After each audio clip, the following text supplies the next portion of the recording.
My name is Katherine and today I seek to speak to every Indian Christian in India and abroad on our dual responsibility towards God and country. Republic Day commemorates the spirit of independent inquiry and an individual India. We built a framework within which the country would function, some defining principles and underlying values that this country would stand for. Today, as we enter the 73rd year of the adoption of the Constitution, it becomes imperative that we look at these principles from the point of view of a Christian. 2 Corinthians 3:17, it says, "Now the Lord is the Spirit, and where the Spirit of the Lord is, there is freedom." The Bible, apart from being a framework of laws, values and principles, is also the story of multiple liberation movements.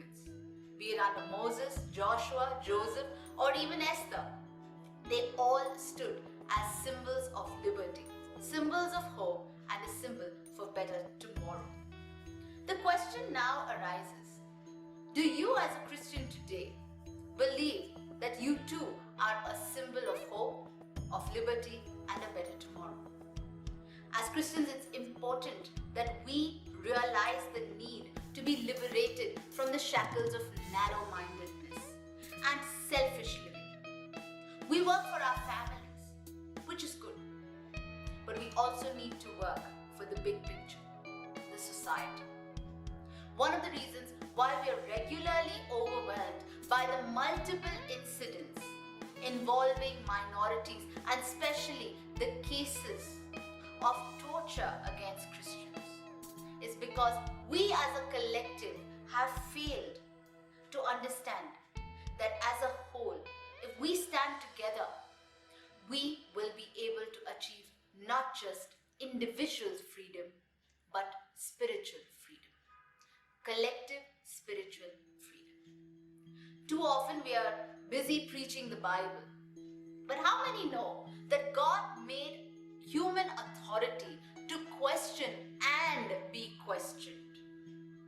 How many of us have used our fundamental rights to ask authorities about their misgivings?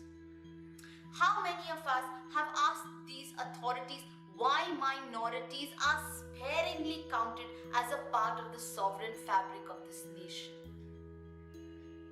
Why are we failing our country?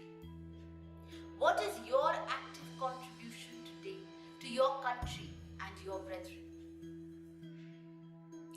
How many of you, if I may ask, have read the preamble of the Constitution and understood every principle embedded in it? How many of you know your role as a Christian in this sovereign, socialist, democratic republic? Preaching and teaching are meaningless without practicing our God-given right to question that which is wrong and stand up to injustice meted out to our brethren. Injustice that we can see but we turn a blind eye to. We turn a deaf ear to because we don't want to be inconvenienced. Being an Indian and a Christian is a divesting of twin responsibilities that are both demanding and equally fulfilling. It is not enough to be a biannual patriot twice a year.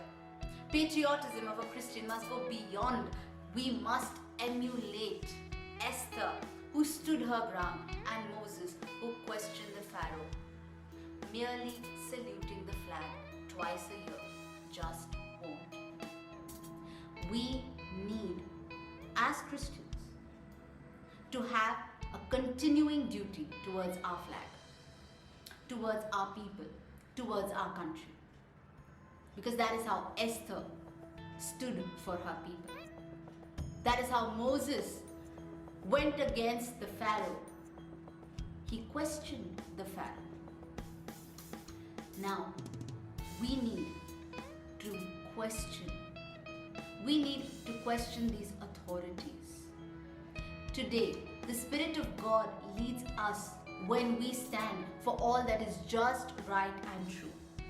So this Republic Day, revive and renew your levels of determination. Go forward and establish your truth. stand for your Christian principles and humble ideals. And in doing so, remember to ensure that no authority who, when doing wrong, stands and remains unquestioned. Wish you all a very happy Republic Day.